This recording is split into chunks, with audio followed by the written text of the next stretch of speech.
Hi, Sam. This is Desmond calling from Boston. Desmond from Boston. What's on your mind? Well, I'm glad this segued into the issue of gender-affirming care because this was brought to my attention. People were asking me questions, and cisgender, heterosexual, now 60 years old, but a long-time ally of the queer community. And people were asking this because of a particular side effect mentioned of bone density. They were asking me because I've had to personally deal with bone density issues, and I am much more informed because of that. I have dairy protein intolerance. I've had to be dairy-free for 45 years and had to, for the past 10 years, undergo bone density tests. I'm proud to say the last test a few weeks ago, my doctors were actually impressed with. But this caused me to research and to respond that the amount of distortion and just deceit that goes on from the right on this.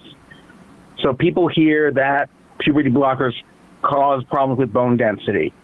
The nuance on that is completely missed.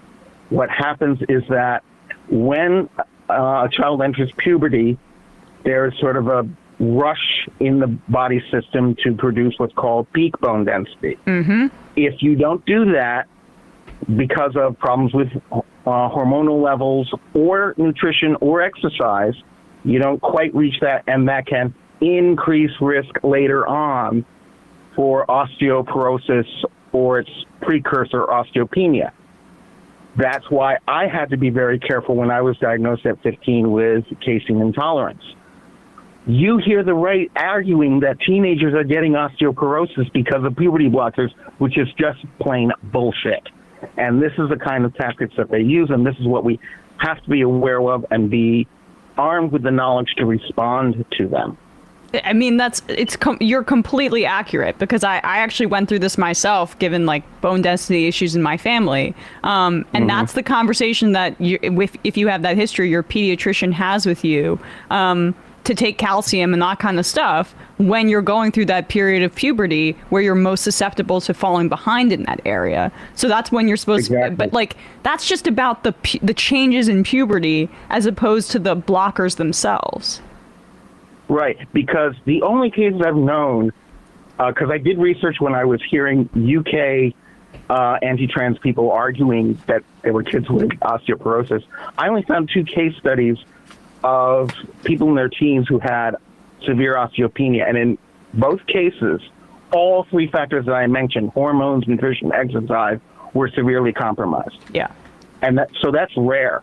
But as I tell my friends whenever this topic comes up, if I can manage without dairy to maintain good bone health for 45 years, a kid on puberty blockers for 2 or 3 years with constant medical supervision should not have that problem. And if they do, that's why they have a supervision, so that they can intervene when necessary, do whatever extra steps are needed.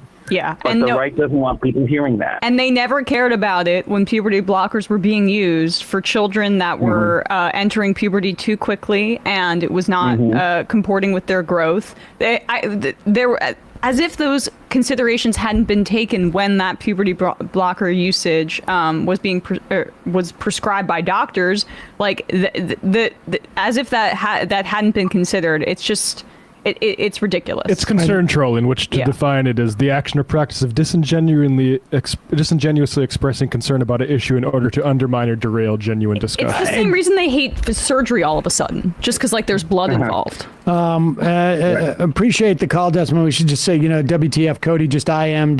Bone density is probably also pretty affected by poverty, malnutrition, bullets blasting through bones. And the point being that if you are a bone density advocate, and that is what you are genuinely concerned with, there are about 4 or 5 probably serious issues that you're going to want to resolve before you come even anywhere close to the idea of puberty blockers.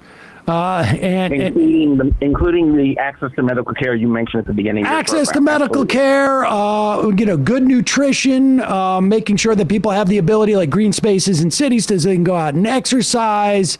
Broadly poverty, like stress issues and cortisol levels, without a doubt. Appreciate the call.